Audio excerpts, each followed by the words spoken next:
Good morning, Kurt. Thanks so much. Well, the city of Ottawa is getting ready for another huge party. Today is the kickoff for the 34th edition of Winterlude. Ice carvers test their skills with the One Block Challenge at Confederation Park this afternoon, and the Snowflake Kingdom officially opens at 10:30 this morning.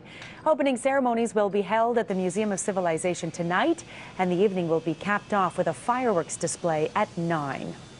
The big highlight for opening weekend is the musical fireworks that take place at the Canadian Museum of Civilization. They're launched from the Alexandra Bridge and from Nepean Point, so it's a beautiful backdrop for something of that magnitude. And then from then on in, there's so many things that take place. Winterlude's really grown this year with a lot of partners coming on board. So we have things like cracking up the Capitol and Ottawa Fashion Week and all sorts of arts and culinary demonstrations to keep people entertained. Winterlude runs until February 20th with a full schedule of activities, both indoor and outdoors. And there's good news that this morning. The full length of the Rideau Canal Skateway is now open. The canal is always one of the highlights of Winterlude. Ice conditions range from poor to very good, but skaters are asked to be careful as some sections of the ice are rough and patchy or are covered with snow. And Ottawa's mayor is strapping on his skates today. Jim Watson admits he doesn't skate, so he's decided to take some lessons. He'll strap on blades and a helmet for his first skating lesson this afternoon on the Rink of Dreams. Charges are pending against an Ottawa driver who police believe was intoxicated when he struck and critically injured a cyclist.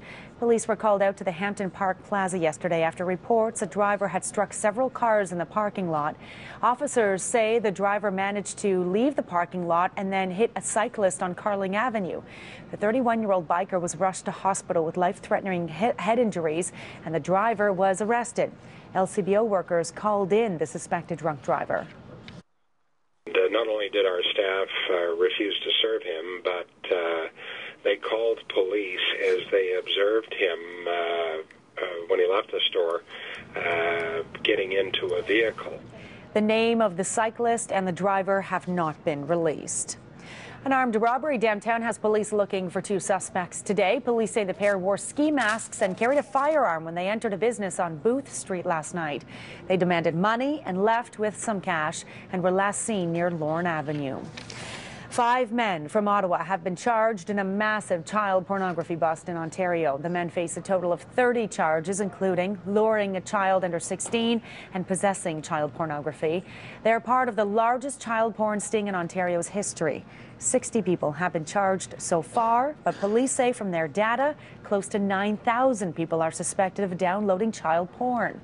22 victims have also been identified, including 6 from the Ottawa area.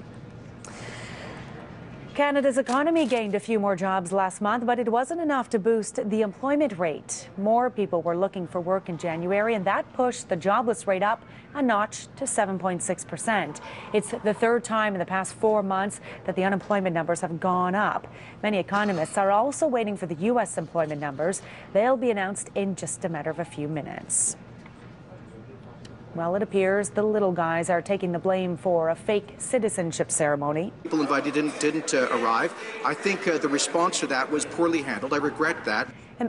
Immigration Minister Jason Kenney is pointing the finger at his own staff for the blunder. It started when the opposition learned a group of civil servants posed as new Canadians during a televised citizenship reaffirmation ceremony last fall. But Kenney says he knew nothing about the fake fill-ins. His office has issued an apology.